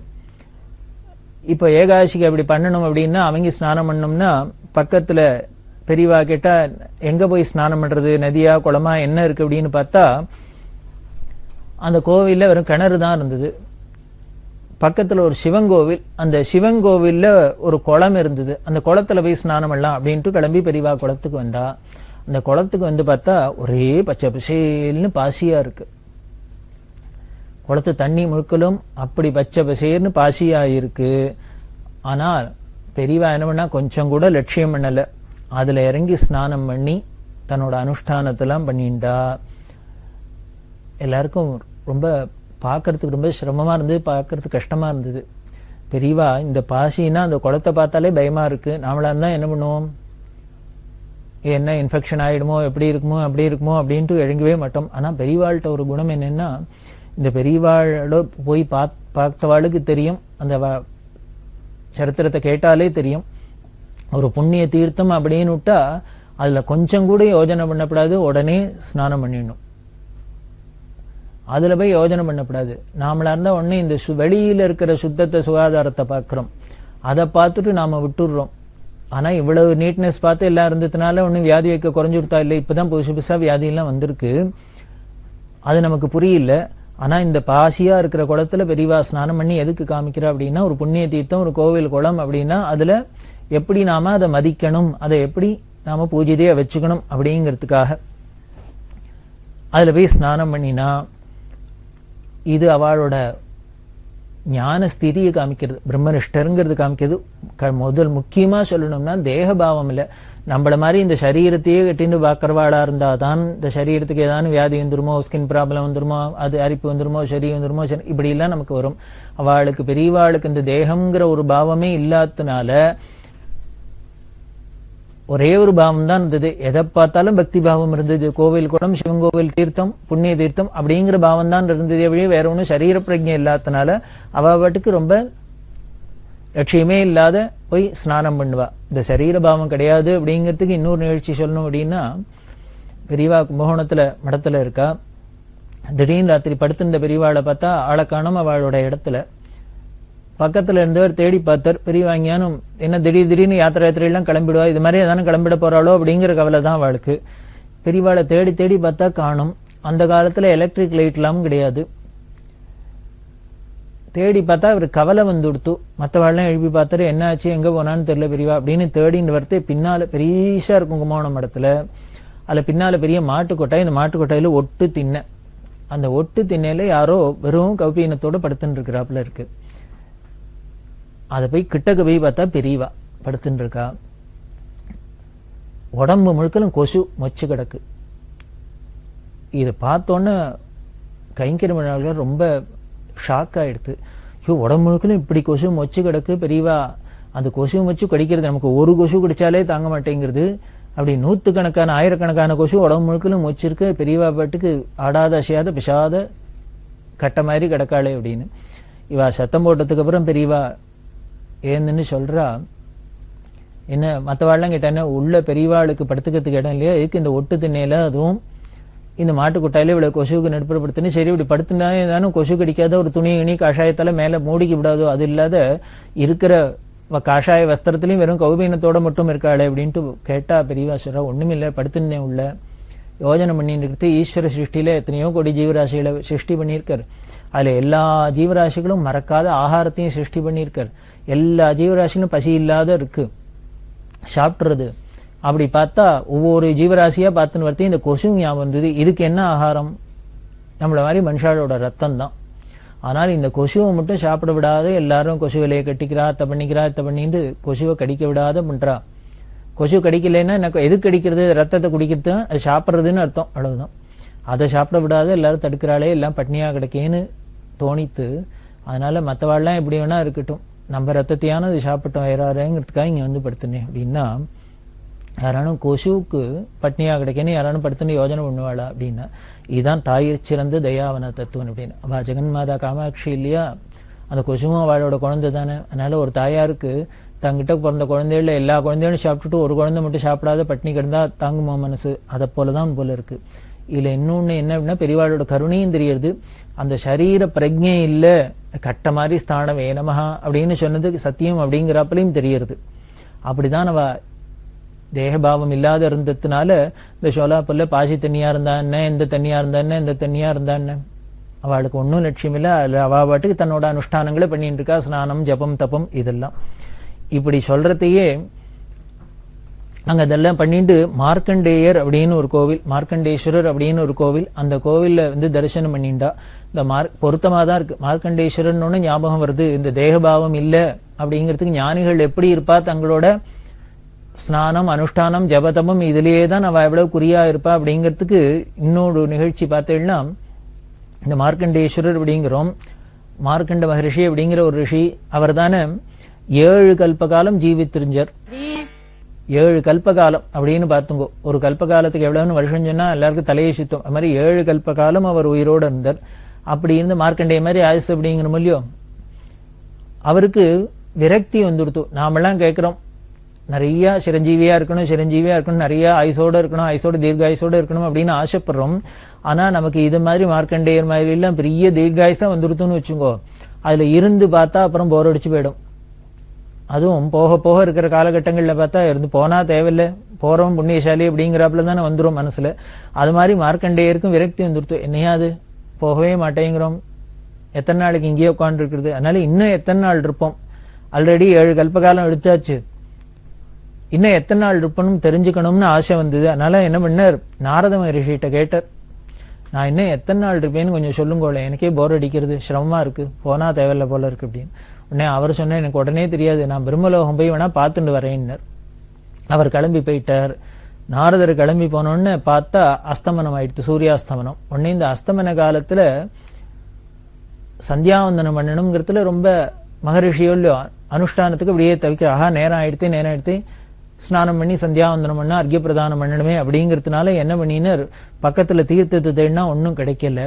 பக்கத்துல ஒரு சேரி, இந்த சேரியில ஒரு குட்டை, அதுல அவ தோலுகளு எல்லாம் அலம்பி ஒரே புழு எல்லாம் கொழுத்து அந்த தண்ணி அவ்வளவு அசிங்கமா இருக்கு. இவர் என்ன பண்ணார், மார்க்கண்டேய மகரிஷி சந்தியா காலம் ஆயிடுத்து, ஸ்நானம் அர்க்கிய பிரதானம் பண்ணணும் அப்படிங்கிற அந்த தாபத்துல நேரம் அந்த குட்டையில போய் விழுந்தார். அந்த புழுத்த தண்ணியிலே ஸ்நானத்தை பண்ணார், அர்க்கிய பிரதானத்தை பண்ணி சந்தியாவந்தனத்தை முடிச்சார். முடிச்சோடனே நாரத மகரிஷி வந்தார். வந்தோடனே இவர் கேட்கிற, பார்த்துட்டேல நான் என்ன எத்தனை நாள் இருப்பேன் அப்படின்னு. உடனே நாரத மகரிஷி சொன்னார், நீ இப்படி விழுந்தடிச்சுன்னு சந்தியாவந்தனம் பண்ற பாரு, இது இப்படி பண்ணிட்டு இருக்கிற வரைக்கும் இப்படி நீ சிரஞ்சீவியா தான் இருப்ப, எப்போ இதை நிறுத்துறியோ அப்பதான் நீக்கு உனக்கு விநாசகாலம் அப்படின்னு. இதுல இருந்து நமக்கு ரெண்டு விஷயம் தெரியறது. சந்தியாவந்தனத்தோட முக்கியத்துவம் தெரியறது, இந்த சந்தியாவந்தனம் பண்ணாலே தீர்காயுஸ் அப்படின்னு தெரியறது. ரெண்டாவது, அந்த சந்தியாவந்தனத்துல காலம் எவ்வளவு முக்கியம் அப்படின்னு. இவருக்கு வேற நல்ல தண்ணி தேடின்னு போய் நல்ல தண்ணி கிடைச்ச இடத்துல ஸ்நானம் பண்ணி சந்தியாவந்தனம் பண்றது கூட இவருக்கு பொறுத்துக்க முடியல மார்க்கண்டேய மகரிஷியால. அதுக்குள்ள ஒரு க்ஷணம் போறதே அப்படிங்கிறதுனால என்ன பண்ணார், இந்த புழுத்த தண்ணியிலையும் அமிங்கி ஸ்நானம் பண்ணி அவரோட அனுஷ்டானத்தை பண்ணினார் அப்படின்னு மார்க்கண்டேயரோட கதையில நமக்கு கேட்கிறோம். அவர் அப்படி பண்றதுனால, அப்படி விடாத காலந்தப்பாத அவர் அனுஷ்டானம் பண்ணிட்டு இருக்கிறதுனால தான், ஸ்நானம் சந்தி ஜபதமம் எல்லாம் பண்றதுனால தான் அவர் பெரிய மார்க்கண்டேய மகரிஷின்னு சிரஞ்சீவியா இருந்துட்டு இருக்கார் அப்படின்னு தெரியுது. அதே மாதிரி நாமளும் அப்படிலாம் அனுஷ்டானத்தோட இருந்தோம்னா நாமளும் அப்படி இருப்போம் அப்படின்னு தெரியுது. இங்க பார்த்தீங்கன்னா பெரியவாளோட கதையில பார்த்தீங்கன்னா, இங்க சோலாப்பூர்ல இந்த பாசி பிடிச்ச குளத்திலையும் ஏகாதசி ஸ்நானத்தை விடாத பண்ணி அனுஷ்டானம் பண்ணா. அதனாலதான் அவளும் 100 வருஷ காலம் திவ்ய சரீரத்தோட இருந்து அனுகிரகம் பண்ணிட்டு இருக்கா. இப்படி இல்லாம் ஏதோ எப்போ மார்க்கண்டேயருக்கு பண்ணினத்தினால, அவர் அனுஷ்டானம் பண்ணினத்தினால, அவர் ஜபந்தமம் பண்ணத்தினால ஏதோ கல்பகாலம் இருந்தார் அப்படின்னு இல்லை. ஏதோ நம்ம கண்ணுக்கு தெரிஞ்சு பெரியவாளும் அப்படிதான் அதே அனுஷ்டானம் ரிஷிகள் மாதிரிதான் இருந்திருக்கா, அதே மாதிரிதான் சிரஞ்சீவியாம இருந்துட்டு இருக்கா, இன்னைக்கும் நித்திய வஸ்துவா இருந்துட்டு இருக்கா அப்படின்லாம் தெரியறது. அப்படி அந்த ஏகாதசி ஸ்நானம் பண்ணி அனுஷ்டானத்தை பண்ணி பெரியவா ஒவ்வொரு விஷயத்திலும் அப்படிதான், ஒவ்வொரு விஷயத்திலும் அதுவும் அவளை போல தர்மத்தை நடத்தி காமிச்சவாளை உலகத்துல நாம பார்க்கறது துர்லபம். அப்படி இந்த சோலாப்பூர்ல இருந்துன்னு வரா. அப்போ ராமர் கோயில்ல போய் தரிசனம் பண்ணிண்டா. போயிட்டு அங்கேருந்து போகுல் ஃபேக்டரி, அந்த போகுல் அப்படிங்கிற பக்தர் தான் கூப்பிட்டார் அப்படின்னு சொன்னோம். அந்த போகுல் ஃபேக்டரிக்கு பெரியவா போனா. ரொம்ப பெரிய ஃபேக்டரி, போர்வை தயாரிக்கிற ஃபேக்டரி. அங்க பக்கத்துல நடுப்புற அழகா உள்ளுக்குள்ள ஒரு சிவன் கோவில், இன்னும் பின்னாலேயே ஒரு பெரிய பார்க் மாதிரி இருக்கும். அது ரொம்ப நல்ல ரம்யமான இடம். பரம பக்தர் அந்த போகல என்ன பண்ணினார், பெரியவாளை பூர்ணகும்பத்தோட இத்தனை ரொம்ப ஏங்கிந்தார். லம்போட்டி எல்லா இடத்துக்கும் வந்து பெரியவாளை பிரார்த்தனை பண்ணி கூட்டுட்டே இருக்கார், வரணும்னு. பெரியவா அந்த பாலாஜி மந்திர் எல்லாம் தங்கிக்கிட்டே அவருக்கு ரொம்ப கவலையே வந்துடுத்து. பெரியவா எங்க நம்ம இடத்துக்கு வருவாளோ, நம்ம சோலாப்பூருக்கும் வந்துட்டு நம்ம இடத்துல திருப்பாதம் படாத போயிடுமோ அப்படின்னு. ஆனால் அப்படி எல்லாம் விடுவாளா பெரியவா? அதனால இங்க வந்தா அவரோட ஃபேக்டரிக்கு. அவர் பூர்ணகும்பம் கொடுத்தார். பூர்ணகும்பத்தோட ரொம்ப எப்படி ஆசாசியா ரிசப்ஷன் கொடுத்து பெரியவாளை வரவேற்கணும் கொடுத்து அப்போ ஒண்ணு பண்ணினர், அங்க பிரதட்சணம் பண்ணினர். எல்லாருக்கும் ஆச்சரியமா இருந்தது. பெரியவாளை அங்க பிரதட்சணம் அப்படிங்கிறது நம்ம எல்லாரும் பார்த்திருக்கோம். சரீரத்தை முழுக்க பிரதட்சணம், காலால பிரதட்சணம் பண்ணாலே காலை எதுக்கு இருக்கு அப்படின்னு அப்பர் சுவாமிகள் சொல்றதே, காலால என்ன பண்ணும்னர், சிவங்கோவில பிரதட்சணம் பண்றதுக்கு தான் கால் இருக்கு அப்படின்னு சொல்றார். தலையே நீ வணங்காய், தலை மாலை தலை கணிந்து, தலையாலே வரையும் தேரும் தலைவனை, தலையே நீ வணங்காய் அப்படின்லாம் சொல்றாளோ. அதுபடி கால் இருக்கிறதே பிரதட்சணம் பண்றதுக்காக, இந்த சரீரம் இருக்கிறதே எதுக்குன்னர், அவரை அங்க பிரதட்சணம் பண்றதுக்கு, அவர் கைங்கரியம் பண்றதுக்கு தான் அப்படின்னு இவர் போகல அங்க பிரதட்சணம் பண்ணார். இந்த அங்க பிரதட்சணம் அப்படின்னாலே ஞாபகத்துக்கு வருது பரம பக்தரான பிரதோஷ மாமா தான். இந்த பிரதோஷ மாமாக்கு அங்க பிரதட்சணம், பெரியவாள் அங்க பிரதட்சணம்ங்கிறது ஒரு தனி முத்திரை அப்படின்னே சொல்லலாம். மாமா அந்த அங்க பிரதட்சணத்தை ரொம்ப முக்கியமா எடுத்துப்பா. அதாவது சாதாரண காலால பகவான பிரதட்சணம் பண்றதே ரொம்ப விசேஷம். அப்படி இருக்க சர்வாங்கத்தினாலையும் பிரதட்சணம் பண்றது அப்படிங்கிறது எவ்வளவு விசேஷம் அப்படின்னு நாம ஒன்றும் ஸ்பெஷலா சொல்லி தெரிஞ்சுக்க வேண்டாம். அவ்வளவு விசேஷம். நமது சம்பிரதாயத்திலே நமஸ்காரம் பண்றோமே, தண்டன் சமர்ப்பிக்கிறது அப்படின்னு வைஷ்ணவத்துல சொல்வா. இதுவே எதை குறிக்கிறது அப்படின்னர், நான்கிற அந்த தேகபாவம் தான் நமக்கு இந்த சரீரத்தை தானே நாம ஐடென்டிஃபை பண்ணிட்டு அதுல தானே இந்த காமக்ரோதம் இந்த அகம்பாவம் இத்தனையும் வச்சுன்னு நாம இவ்வளவு சிரமப்பட்டு இருக்கோம். அது இல்ல, இந்த தேகமே நான் இல்ல அப்படின்னு உன்னோட தான் உடையவன் நீந்தான் அப்படிங்கிறதுனால அவருக்கு அர்ப்பணம் பண்றாப்புல கொண்டு போய் அவர்கிட்ட கிடத்துறதுக்கு பேர் தான் நமஸ்காரம் அப்படிங்கிறோம். அதனால தானே நமது மதத்துல நமது தேசத்துல யாரா இருந்தாலும் சரி நம்மளை விட பெரியவா அப்படின்னாக்க அதாவது நாம சின்னவன் அப்படிங்கிறது நமக்கு இருக்கு. நாம ரொம்ப பெரியவன் நமக்கு அகம்பாவம் இருக்கப்படாது அப்படிங்கிறதுனால நாம அடங்கி இருக்கணுங்கிறதுனால வயசுல பெரியவாளோ அறிவுல பெரியவாளோ எதுல பெரியவாளா இருந்தாலும் அவளை நமஸ்காரம் பண்றது அப்படின்னு ஒரு சம்பிரதாயம் வச்சுட்டு இருக்கோம். இந்த அகம்பாவத்தை போக்குறதுக்கு தான் இப்படி ஒரு பெரிய டெக்னிக் இது. அந்த நமஸ்காரம் பண்றது இந்த பிரதட்சணம் பண்றதெல்லாம் அவ்வளவு விசேஷமா சொல்லியிருக்கு. அதுவும் இந்த அங்க பிரதட்சணம்ங்கிறது ரொம்ப விசேஷம். அந்த அங்க பிரதட்சணத்தை மாமா பெரியவாளை எப்ப பார்த்தாலும் பண்ணிட்டு இருப்பா. பண்டரிபுரம்ங்கிற இடத்துல ஒரு பெரிய மண்டபம் இருந்தது சந்திரபாகாக்கு அந்த கரையில. சுத்தீவர சோழ வயல், அந்த வயல்ல சோளம்லாம் அறுத்து போட்டு இருக்கும். அந்த வயல்ல அறுவடை ஆயிடுத்துன்னா என்ன பண்ணும், அந்த வேர்லாம் அப்படியே நீட்டின்னு காஞ்சி போய் இருக்கும். அந்த காஞ்சி இருக்கிற இடத்துல பெரியவா அங்க பெரியவாளை இவர் பிரதோஷமா அங்க பிரதட்சணம் பண்ணிக்க அத்தனாம்பிரிய மண்டபத்தோட சேர்த்து. அப்படின்னா இந்த சரீர பாவமே கிடையாது. மாமாட்ட ஒரு வைராக்கியம் என்ன அப்படின்னா, ஒண்ணு பண்ணணும்னு நினைச்சுட்டாக்க தோணி எடுத்துனா அது நல்ல விஷயமா இருந்தா உடனே பண்ணிடணும். அதுல இப்ப முடியல, அது முடியல, உடம்புக்கு சரியா வரும் இதெல்லாம் எதையுமே பார்க்க மாட்டா. அப்படி அங்க பிரதட்சணம் பண்ற பெரியவாள்கிட்ட ஒரு நாளைக்கு காஞ்சிபுரத்துல பிரார்த்தனை பண்ணிட்டார், 108 அங்க பிரதட்சணம் பண்ணணும்னு ஆசையா இருக்கு அப்படின்னு.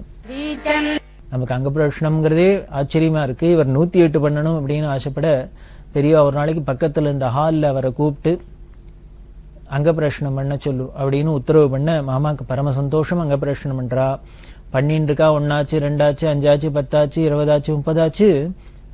அவர் பாட்டுக்கு விடாத நான் ஸ்டாப்பா பண்ணிட்டே இருக்கார். பெரியவாளும் போறோம்னு சொல்ல மாட்டேங்கிறா. கூட கைங்கரியம் பண்ணியிருந்தவாளுக்கெல்லாம் ரொம்ப கவலையா படுத்து. ஏன்னா பிரதோஷமாமா ஹார்ட் பேஷண்ட், அதனால ஒரு ஹார்ட் பேஷண்டா வேற இருக்க அவர் இப்படி கிடந்து வேண்டாருன்னா இப்படி ஒரே நான் ஸ்டாப்பா இப்படி பண்ணினான்னா வயசோ 60க்கு மேல ஆயிடுத்து. பெரியவாளும் போறோம்னு சொல்ல மாட்டேங்கிறா, அவரும் முடியல போறோம்னு நிறுத்த மாட்டேங்கிறாரு அப்படின்னு.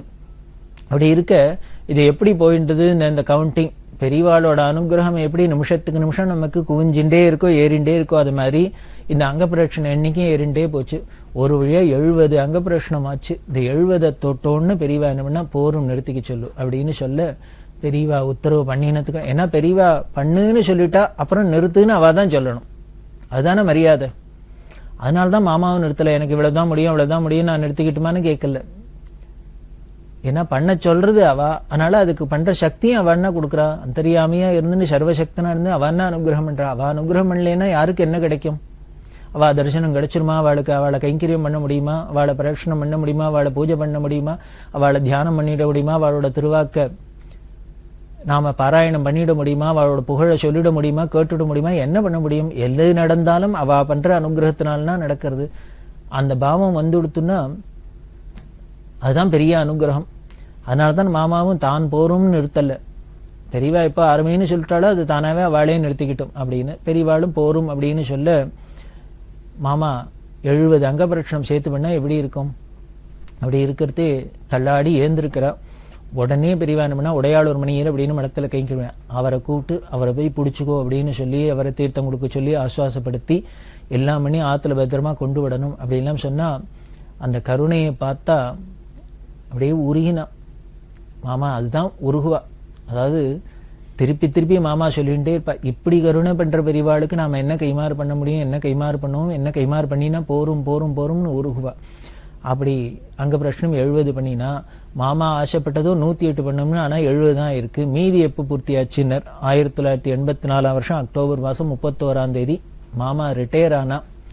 ரயில்வேல உத்தியோகமா இருந்தாலும் ரிட்டையர் ஆகி காஞ்சிபுரத்துக்கு வரத்தே அன்னைக்கு திருப்பி உத்தரவு பண்ணா பிரதட்சணம் பண்ண சொல்லு. அதாவது வேற ஒண்ணும் இல்லை, இன்னுமே ஊரை சுத்தினது, இனிமே உத்தியோகம் பார்த்தே எல்லாம் வரும், இனிமே என்னதே தான் சுத்தின்னு இருக்க போற நீ அப்படின்னு சிம்பாலிக்கா சொல்றாப்புல பெரியவா அங்க பிரதட்சணம் பண்ண சொன்னா. அன்னைக்கும் இதே மாதிரி 70 அங்க பிரதட்சணம் பண்ணினா. அப்ப பண்ணி முடியறதே 70 பூர்த்தியானோன்னு பெரியவா போரும்னு சொல்லி அவரை எழுப்பி இனிமே அங்க பிரதட்சணம் போரும் அப்படின்னு சொல்லி உத்தரவு பண்ணினா. மாமா ஆசைப்பட்டது 108, ஆனா பெரியவா நிறைவேற்றி வச்சது 140. அதான் பெரியவாளோட குணம். நாம என்ன பிரார்த்தனை பண்ணி ஆசைப்பட்டு கேட்கிறோமோ அதுக்கு மேலதான் கொடுத்து பழக்கம், அதை குறைச்சு கொடுத்து பழக்கம் கிடையாது. அப்படி ஒரு அங்க பிரதட்சிண விசேஷம் மாமாக்கு. மாமா ஏதோ பெரியவாளை நேர பார்க்கறதே இங்கதான் இல்லை. மாமாவத்துல எப்பொழுதும் அனுஷத்துக்கு மாசம் உற்சவம் நடக்கும், வருஷா வருஷம் ஜெயந்திக்கு உற்சவம் நடக்கும். அப்படின்னா ஜெயந்தியில பெரிய தேர்ல காஞ்சிபுரம் வீதியில வரத்தே மாமா அத்தனையும் அங்க பிரதட்சணம் பண்ணுவா. மாசமே அனுஷத்தும் போது பெரியவாளோட திருவுருவப்படத்தை ஊர்வலம் வரத்தே வாசல்ல வீதிக்கு வந்தோன்னு மாமா அங்க பிரதட்சணம் பண்ணுவா. இது எப்போ இருந்தாலும் சரி, கல்லா இருந்தாலும் சரி, முள்ளா இருந்தாலும் சரி, குப்பை தொட்டியா இருந்தாலும் சரி, குப்பமேடா இருந்தாலும் சரி, மழையா இருந்தாலும் சரி, சேரா இருந்தாலும் செகதியா இருந்தாலும் எதுவா இருந்தாலும் லட்சியம் பண்ண மாட்டா. பெரியவாளை பார்த்தாச்சுன்னா, பெரியவாளோட திருவுருவப்படத்தை பார்த்தாச்சுன்னா, வீதியில பார்த்தாச்சுன்னா உடனே சரீரத்தை கீழே கடத்தி அங்க பிரதட்சணம் தான். 11 அங்க பிரதட்சணம் பண்ணுவா. இது எதுக்கு? மாமாவோட தன்னோட பக்தியை வழி காமிச்சுக்கிறதுக்கு இது ஒரு எக்ஸிபிஷன் மாதிரியா? அது இல்லை. அப்படி மாமா பண்றத பார்த்து அதை கண்ணால பார்த்தவாள்லாம், மாமாட்ட போயிருந்தவாள்லாம், மாமாவோட கூட இருக்கிறவாள்லாம் இன்னைக்கும் இதே மாதிரி மாமாவத்துல நடக்கிற இந்த ஜெயந்தியிலையா இருக்கட்டும், பெரிய மாச ஜெயந்தியிலையா இருக்கட்டும், வருஷ ஜெயந்தியில எல்லாத்துலயும் எல்லாரும் அங்க பிரதட்சணம் பண்றதுங்கிறது ஒரு சம்பிரதாயமா இருக்கு. இன்னைக்கும் பார்த்தீங்கன்னா விக்னேஷ் ஸ்டுடியோ அப்படின்னு வச்சிருக்க குமார்னு, அவரும் பெரியவாழ அதிஷ்டானத்துல அங்க பிரதட்சணம் பண்ணுவார். அவர் இன்னும் பல பேருக்கு சொல்லி யாருக்கான ஏதானும் குறையினா உடனே அவர் இதே ஒரே பிரார்த்தனை தான். எப்படி திருப்பதி இல்லாம போய் பிரார்த்தனை பண்ணா அங்க பிரதட்சணம் பண்ணி, அது மாதிரி நேரா அதிஷ்டானத்துக்கு போங்க, பெரியவாளுக்கு ஒரு ஸ்நானம் பண்ணிட்டு பெரியவாளை அதிஷ்டானத்தை அங்க பிரதட்சணம் பண்ணுங்க, உங்களோட குறையெல்லாம் தீர்ந்து போயிடும் அப்படிம்பார். இப்படி அங்க பிரதட்சணம் பண்ணி குறைது இந்த கதையெல்லாம் பல நிகழ்ச்சிகள் இருக்கு. அதனால பெரியவாளை நேரம் இருக்கிறதே தான் இல்லை, அவளை திருவுருவ படத்தை வச்சுன்னு பண்ணாலும் சரி, அதிஷ்டானத்துல எங்க எப்படி நினைச்சுன்னு பண்ணாலும் அதுக்கு அனுகிரகம் கிடைக்கிறது. அதே மாதிரி மாமா எழும்பூர்ல இருக்கிறதே பெரியவாளோட திருவுருவ படத்தை வச்சு விக்கிரகத்தை வச்சு 1008 பிரதட்சணம் பண்ணுவா. அதே மாதிரி முட்டியால பிரதட்சணம் பண்ணுவா. மாமா திருவண்ணாமலைக்கு போவா, கிரி பிரதட்சணம் பண்ணுவா. அங்க ஒரு சாது என்ன பண்ணுவார்னா கிரி பிரதட்சணத்தை முட்டி காலாலேயே பண்ணிட்டு வர்றார். இதை பார்த்துட்டு மாமா என்ன பண்ணா பெரியவாளை முட்டியால பிரதட்சணம். அப்படி முட்டியால பண்ணா தேஞ்சு போயிடும், முட்டி ரத்தம்லாம் கூட வரும். ஆனா ஒன்னும் லட்சியம் பண்ண மாட்டா. அந்த வைராக்கியம் அப்படின்னா, உறுதி அப்படின்னா, பக்தி உறுதி வைராக்கியம் அப்படின்னா மாமாவை தான் நிதர்சனமா சொல்லணும். அப்படி இங்க அங்க பிரதட்சணம் பண்ணுவா. இந்த மாமாவோட அங்க பிரதட்சணத்தை பார்த்துட்டு திருவல்லிக்கேணி பெரியவா அப்படின்னு சொல்லக்கூடியவா அவ சொல்லுவா. அவ பாகவதத்துல ராமாயணத்தெல்லாம் புராணங்கள்லாம் ஊறினவா, பெரிய மகான்னு பெரியவா வாக்கால சர்டிபிகேட் வாங்கினவா.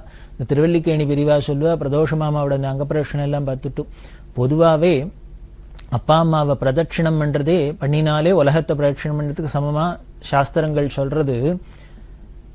அப்படின்னா ஜெகன்மாதா ஜெகத்பிதாவான பரமேஸ்வரனான பெரியவாளை பிரதட்சிணம் பண்ணினாலே உலகத்தை பிரதட்சிணம் பண்ணுது. அதுவும் அங்கத்துல பிரதட்சிணம் பண்ணினோம்னா, அங்க பிரதட்சிணம் பண்ணினா இந்த உலகத்தையே அங்க பிரதட்சிணம் பண்ணினதுக்கு பலன்.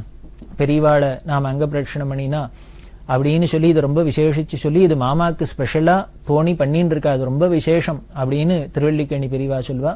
அப்ப இன்னொன்னு சொல்லுவா, இது மாதிரி ஒரு அங்க பிரதட்சணம் பண்ற இந்த சம்பிரதாயத்தை, இப்படி ஒரு பக்தியோட வெளிப்பாட்டை, இந்த பலனை புராண இதிகாசங்கள்லாம் கூட யாரானும் பண்ணினதா கூட நமக்கு தெரியல. ஆனால் இந்த பெரியவாளோட திரு அவதார காலத்துல இப்படி பிரதோஷமாமா பண்ணி காமிச்சுட்டு இருக்கார் அப்படின்னு அதை விசேஷிச்சு சொல்ல, இன்னும் அதை பார்த்து இந்த பல பேருக்கு அது ஒரு இன்ஸ்பிரேஷனா நிறைய பேர் பண்ணிட்டு இருக்கா. இப்படி அங்க பிரதட்சணம் பண்ண பண்ண பெரியவாளுக்கு நம்மளோட குறைகள்லாம் இருக்கிற இடம் தெரியாத போயிருது, நம்மளோட கஷ்டங்கள்லாம் நிவர்த்தியாருது, நமக்கு என்னென்னலாம் வேணுமோ இஷ்டமோ அதெல்லாம் கிடைக்கிறது, உடனே கிடைக்கிறது. அதனால இன்னைக்கும் பல பேர் விநாயகராம் குடும்பத்தில் இருக்கட்டும், முன்னமே சொன்னேன் இந்த விக்னேஷ்குமார், இது மாதிரி பல பேர்லாம் எல்லாரும் அதிஷ்டானத்துல காஞ்சிபுரத்துல பெரியவாளை அங்க பிரதட்சணம் பண்ணிட்டு இருக்கா அப்படிங்கறத பார்க்கிறோம். ரொம்ப விசேஷமான ஒரு வழிபாடு இது இந்த அங்க பிரதட்சணம் அப்படிங்கிறது. அது அவசியம் நாமெல்லாம் வாழ்க்கையில எடுத்துக்க வேண்டிய ஒரு முன்னுதாரணம்.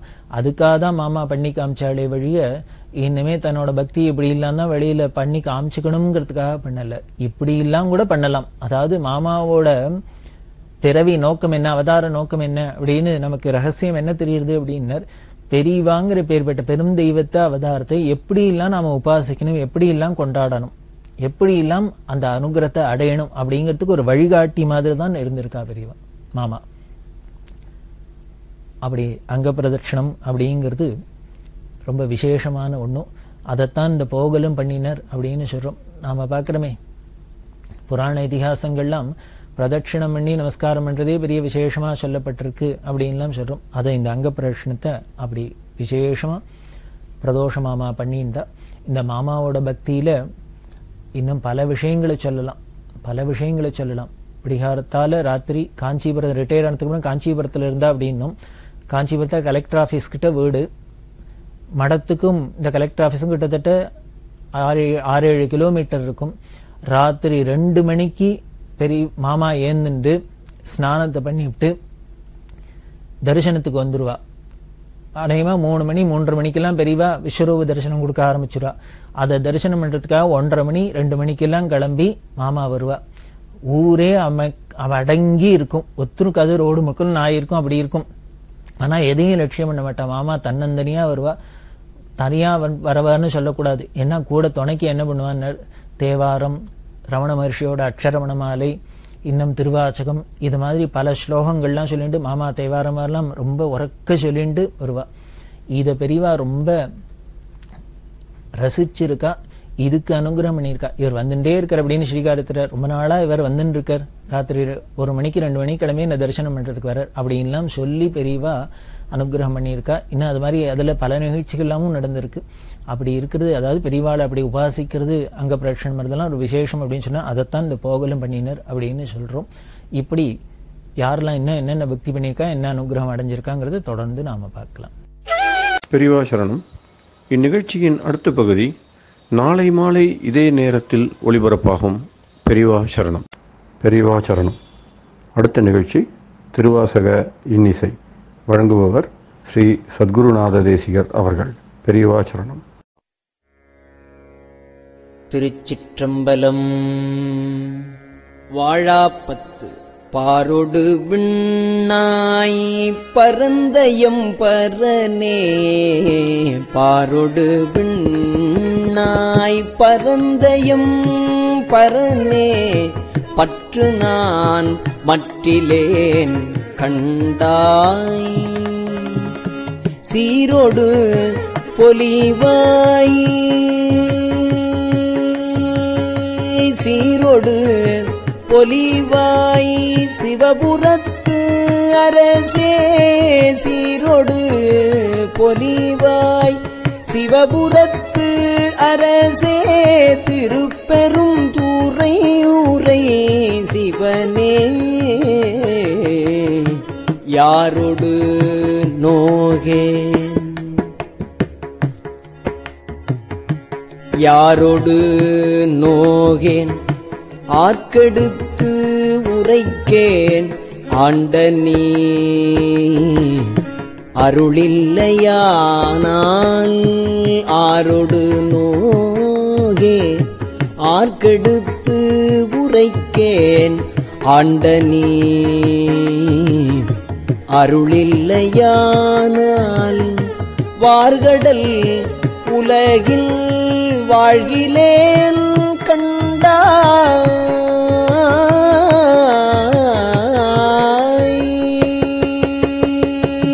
வார்கடல் உலகில் வாழ்கிலேன் கண்டாய், வருக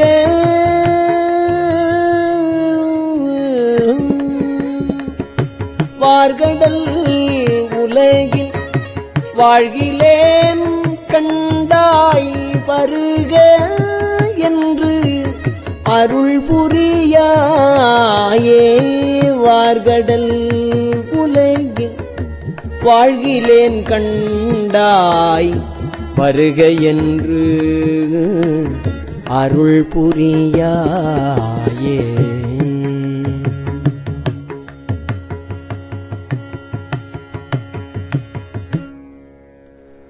வம்பனேன் தன்னை ஆண்ட மாமணியே,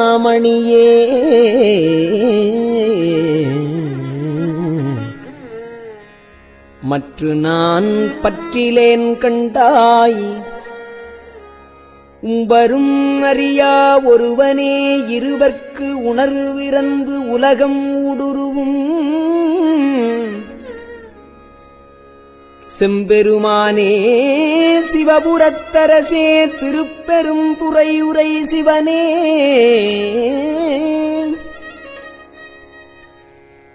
எம்பெருமானே என்னை ஆழ்வானே என்னை நீ கூவிக்கொண்டு அருளே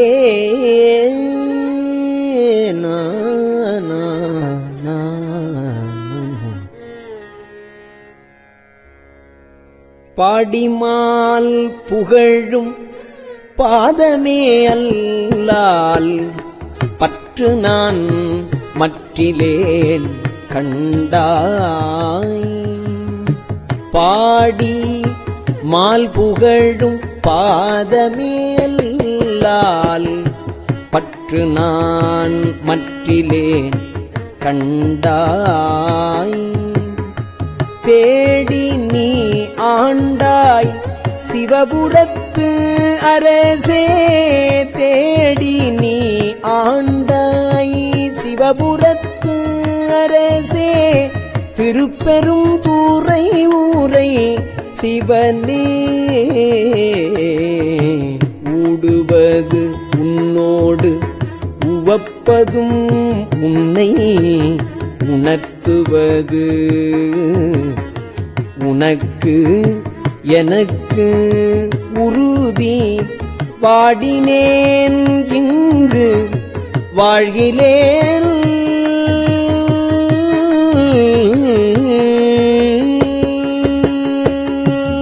வாடினேன் இங்கு வாழ்கிலேன் கண்டாய் வருக என்று அருள் புரியாயே.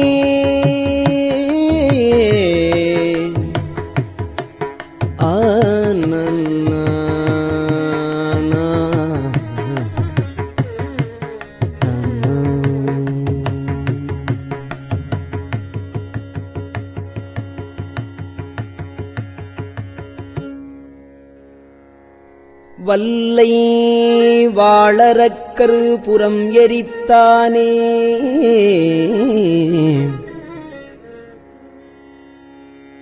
மற்று நான் பற்றிலேன் கண்டாய். தில்லைவாழ் கூத்தா சிவபுரத்து அரசே திருப்பெரும் துறை உரை சிவனே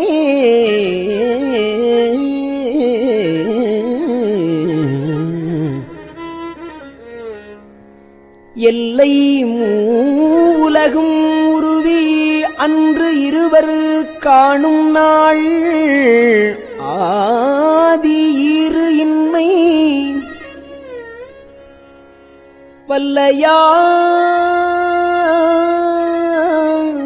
வல்லையாய் வளர்ந்தாய் ஈரின்மை வல்லையாய் வளர்ந்தாய் வாழ்கிலேன் கண்டாய் வருக என்று அருள் புரியாயே.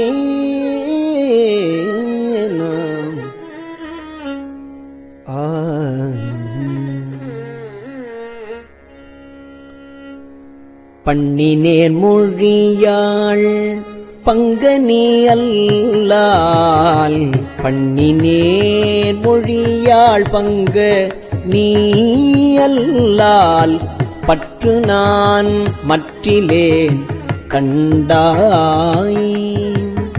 திண்ணமே ஆண்டாய் சிவபுரத்து அரசே திருப்பெரும் தூரை ஊரை சிவனே எண்ணமே உடல்வாய் மூக்கொடு செவி கண் என்று இவை நின்கணே வைத்து மண்ணின் மேல் அடியேன் வாழ்கிலேன் மண்ணின் மேல் அடியேன் வாழ்கிலேன் கண்டாய் வருக என்று அருள் புரியாயே.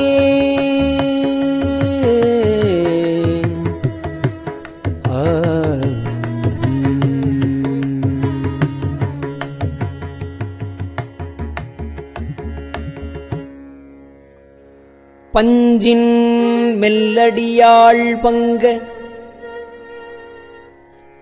நீ பஞ்சின் மெல்லடியாள் பங்க நீ அல்லால் பற்று நான் மற்றிலேன் கண்டாய் செஞ்சவே ஆண்டாய் சிவபுரத்து அரசே திருப்பெருந்துறை உரை சிவனே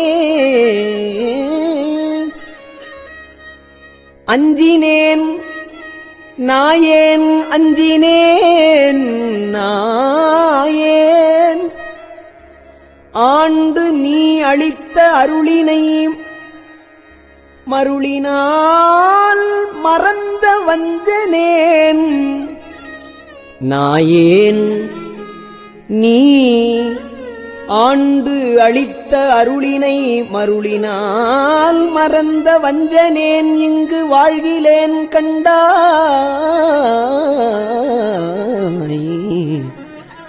வருக என்று அருள் புரியாயே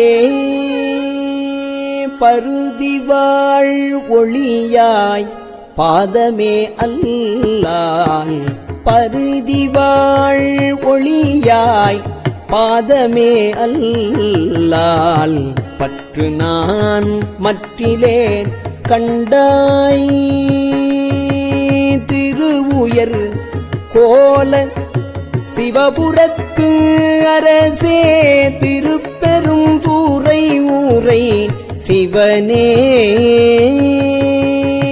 கருணையே நோக்கி கசிந்துளம் உருகி கலந்து நான் வாழுமாறு அறியா மருளனேன் உலகில் வாழ்கிலேன் கண்டாய் வருக என்று அருள் புரியாயே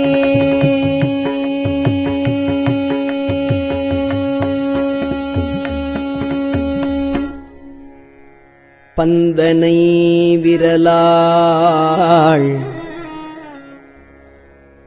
பந்து அணை விரலாள் பங்க நீ அல்லால் பற்று நான் மற்றிலேன் கண்டாய் செந்தழல் போல்வாய்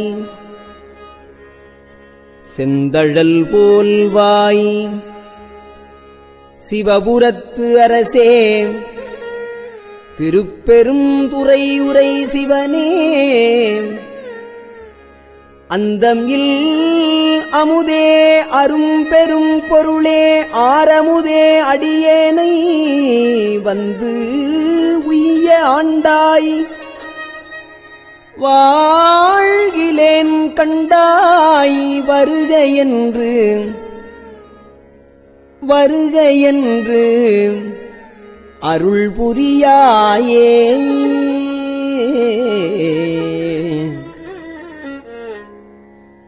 பாவநாசா உன் பாதமே அல்லால் பாவநாசா உன் பாதமே அல்லால் பற்று நான் மற்றிலேன் கண்டாய் தேவர்தன் தேவே சிவபுரத்து அரசே திருப்பெருந்துறை உரை சிவனே மூவுலகு உருவ இருவரு கீழ்மேலாய் முழங்கு அழலாய் நிமிர்ந்தானே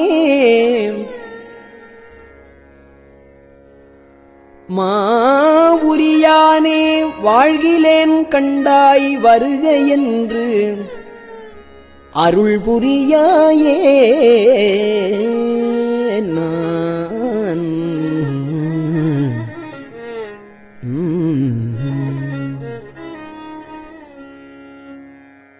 பழுதில் தொல் புகழாள் பங்கனி அல்லால் பழுதில் தொல் புகழாள் பங்கனி அல்லால் பழுதில் தொல் புகழாள் பங்கனி அல்லால் பற்று நான் மற்றிலேன் கண்டாய் செழுமதி அணிந்தாய் சிவபுரத்து அரசே செழுமதி அணிந்தாய் சிவபுரத்து அரசே திருப்பெரும் தூரை உரை சிவனே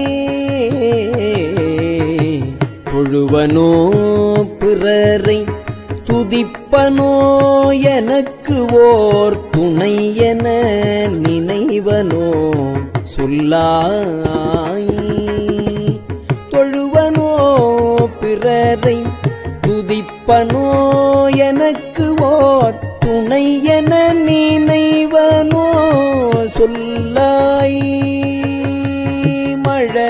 மழவிடையானே வாழ்கிலேன் கண்டாய் மழவிடையானே வாழ்கிலேன் கண்டாய் வருக என்று அருள் புரியாயே அருள் புரியாயே வருக என்று அருள் புரியாயே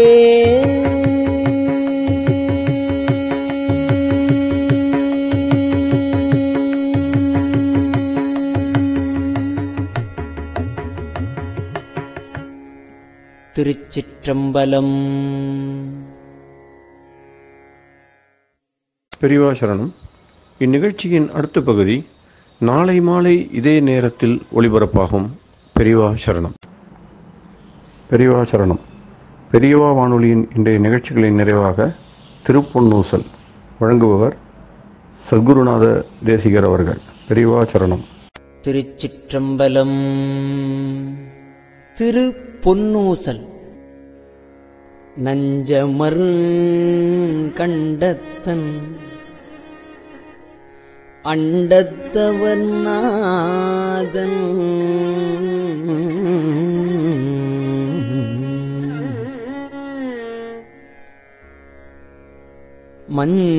மஞ்சுதோய் மாடமணி உத்தரகோசமங்கை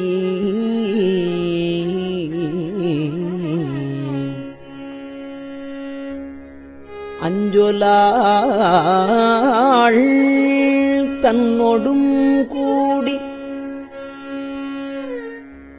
அடியவர்கள் நெஞ்சுளே நின்று அமுதம் ஊறி கருணை செய்து துஞ்சல் பிறப்பறுப்பான் தூய புகழ் பாடி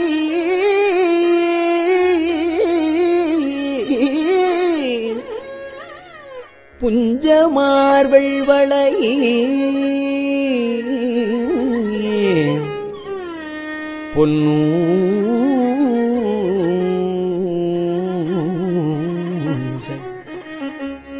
பொன்னூசல் ஆடாமோ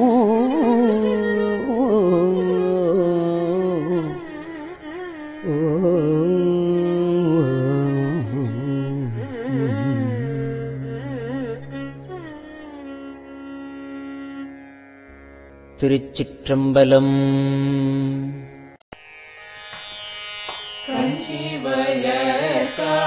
காமாட்சி தன் குழந்தாய் சங்கரரே கஞ்சிவல காமாட்சி தன் குழந்தாய் சங்கரரே குரு சந்திரசேகரரே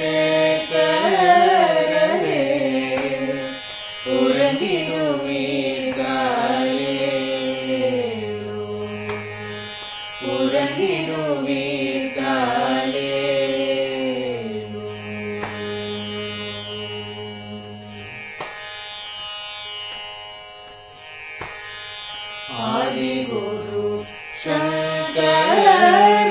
சங்கரராய் அன்றொரு நாள்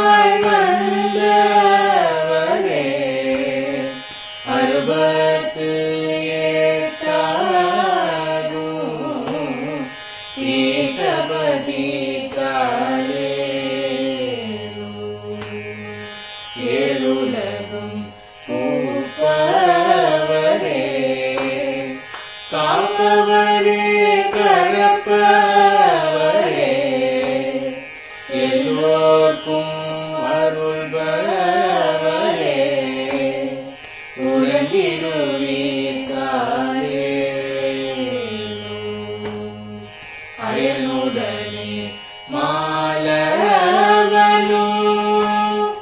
தேடிய பொற்பதத்தவரே அருமறைகள் சாற்றும் முயல் மலர்பதமே காலே முக்தி நிலை எய்திடவே சக்தி தரும் சத்குருவே முக்தி நிலை எய்திடவே சக்தி தரும் சத்குருவே நித்தமெங்கள் நாவீசையில் நித்திரை கொள்தாளே நித்தமெங்கள் நாவீசையில் நித்திரை கொள்தாளே நித்தமெங்கள் நாவீசையில் நித்திரை கொள்தாளே